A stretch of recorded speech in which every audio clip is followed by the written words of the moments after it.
नमस्कार। प्रस्तुत है आज का चिंतन।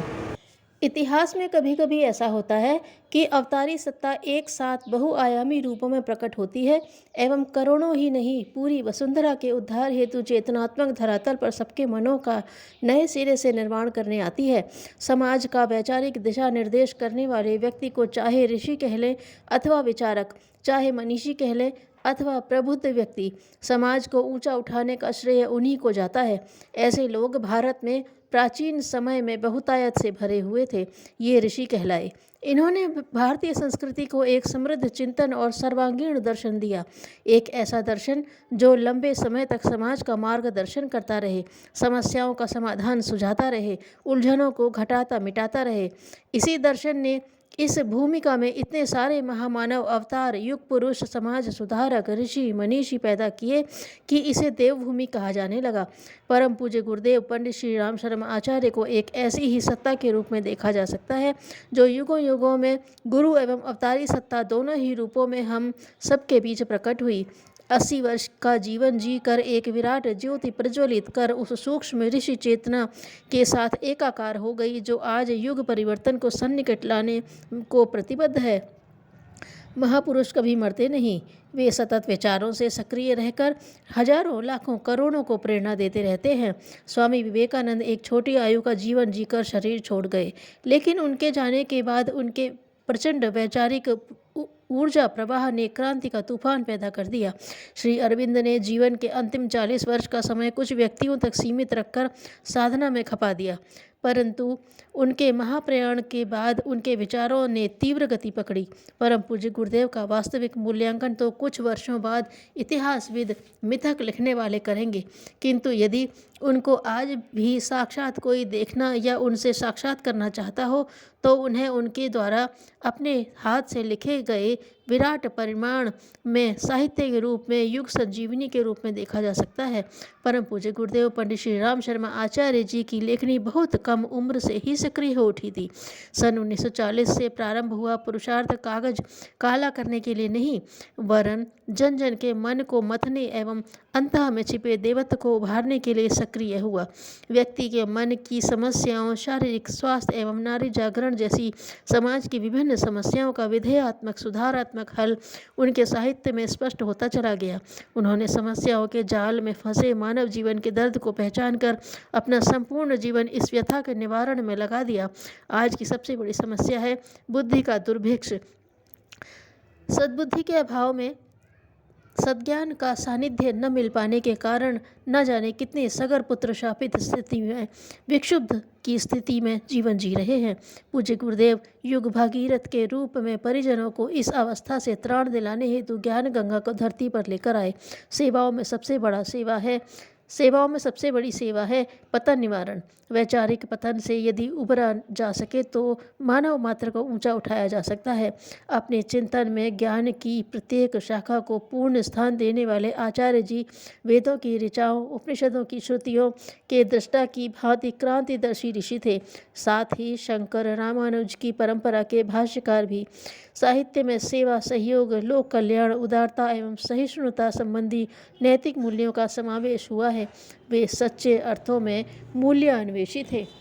उन्होंने विविध मान्यताओं का वैज्ञानिक पद्धति से प्रामाणिक तर्क देकर खंडन किया है एवं अतार्किक लोक विश्वास एवं प्रथाओं का अंधानुकरण करने पर विक्षुब्ध होकर अपनी वैज्ञानिक तर्क सम्मत प्रतिक्रिया व्यक्त की है।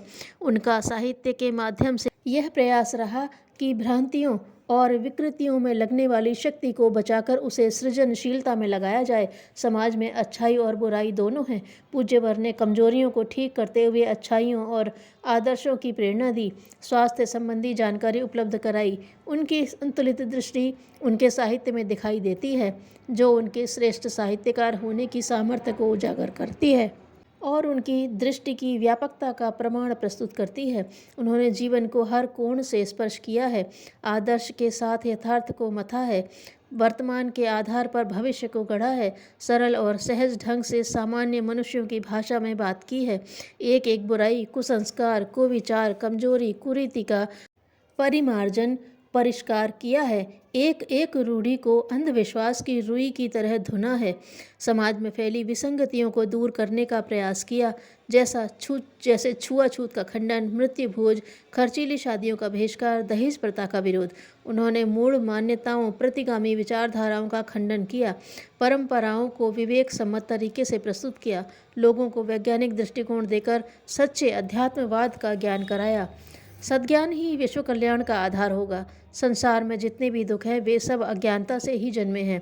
आचार्य श्री ने सामाजिक, राजनीतिक, आर्थिक सभी समस्याओं को सुलझाने का प्रयास अपनी लेखनी के माध्यम से किया है। साथ ही अध्यात्म दर्शन, गायत्री महामंत्र की विशद व्याख्या एवं यज्ञ के तत्व ज्ञान से जन जन को परिचित कराया है। सभी संस्कारों का विवेचन विस्तार से किया। विज्ञान और अध्यात्म को परस्पर विरोधी न मानकर पूरक मानते हुए उनके समन्वयात्मक दार्शनिक प्रतिपादनों ने एक बहुत बड़े बुद्धिजीवी, तर्क, तथ्य, प्रमाण की भाषा समझने वाले वर्ग को गायत्री परिवार से जोड़ा। दर्शन और अध्यात्म आचार्य श्री के लेखन के प्रमुख विषय रहे हैं। ऐसा कोई विषय नहीं जो उनसे छूटा हो। उनकी भाषा सरल, सरस, रोचक रही है। उनकी लेखनी दर्शन देती है, निष्कर्ष देती है। उनका लेखन सदैव दिशाबद्ध, अनुशासित, गरिमामय रहा है। उनका साहित्य आध्यात्मिक तृप्ति के साथ साथ शक्ति और गति देता है, संकल्प और सन्मार्ग की सिद्धि की प्रेरणा भी देता है। पूज्यवर्ग का साहित्य समाज में नई चेतना जागृत करने में सफल हुआ है। कल्याणकारी विचारधारा साहित्य के माध्यम से प्रस्तुत हो तो समाज पर अपना प्रभाव अवश्य डालती है। उन्होंने समाज की गतिविधियों को गहराई से देखा और अनुभव किया है। उन समस्याओं को साहित्य के माध्यम से सबके सामने प्रस्तुत किया। जो साहित्य जितना अधिक समाज को लेकर चलेगा, जिसमें मानव अनुभूतियों का जितना अधिक चित्रण होगा, वह उतना ही उच्च कोटि का होगा।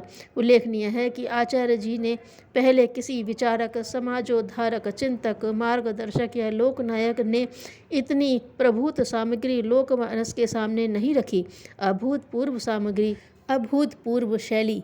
उन्होंने बेड़ियों में जकड़े धर्मतंत्र को न केवल मुक्त कर उसका सही स्वरूप सबके समक्ष स्पष्ट किया, बल्कि उसका व्यवहारिक आध्यात्मपरक प्रतिपादन छोटी बड़ी अनेक पुस्तिकाओं के रूप में प्रकाशित किया। धर्मतंत्र से लोक शिक्षण उनकी विशेषता रही। उनके साहित्य लेखन का उद्देश्य था लोकमानस का परिष्कार। आचार्य श्री के समाज के लिए व्यवहारिक और उपयोगी साहित्य की शक्ति से मूर्छितों में भी प्राण वापस आ सकते हैं।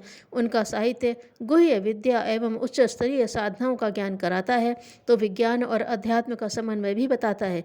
शारीरिक मानसिक स्वास्थ्य को हस्तगत करने का तरीका बताता है तो राष्ट्र और परिवार निर्माण के लिए भी मार्गदर्शन देता है। जिस विषय पर लिखा उसकी तह तक जाकर उसके सरल व्यवहारिक पक्ष को जन समुदाय के समक्ष रखा। उनके स्पर्श से लेखनी धन्य हो गई। इस युग का साहित्य समुदाय भी धन्य हो गया। साधन विज्ञान सम्मत प्रस्तुतिकरण से लेकर धर्म, सर्वधर्म संभाव, यज्ञ विज्ञान व यज्ञोपैथी, मनोविकारों का आध्यात्मिक उपचार, मरणोत्तर जीवन व मानवीय काया से लेकर सृष्टि की विलक्षण गुत्थियों को उन्होंने अपने साहित्य में जन समुदाय के समक्ष प्रस्तुत किया। व्यक्ति, परिवार और समाज निर्माण के आधारभूत सिद्धांत क्या हों, कैसे दाम्पत्य जीवन को शुचितापूर्ण तथा परिवार संस्था को अटूट गरिमामय बनाया जा सकता है, नारी के उत्थान संबंधी साहित्य मार्गदर्शन के रूप में विद्यमान है। रामचरितमानस से प्रगतिशील प्रेरणा से लेकर प्रज्ञा पुराण के खंडों की रचना कर उन्होंने वह साहित्य निधि समाज को दी जो जीवन के कायाकल्प का माध्यम बन गई। साहित्य के माध्यम से सामाजिक कुरीतियों और मूढ़ मान्यताओं से मोर्चा लेना सिखाया। भव्य समाज के अभिनव निर्माण की नींव कैसे पड़ सकती है, समस्त प्रकार का मार्गदर्शन किया।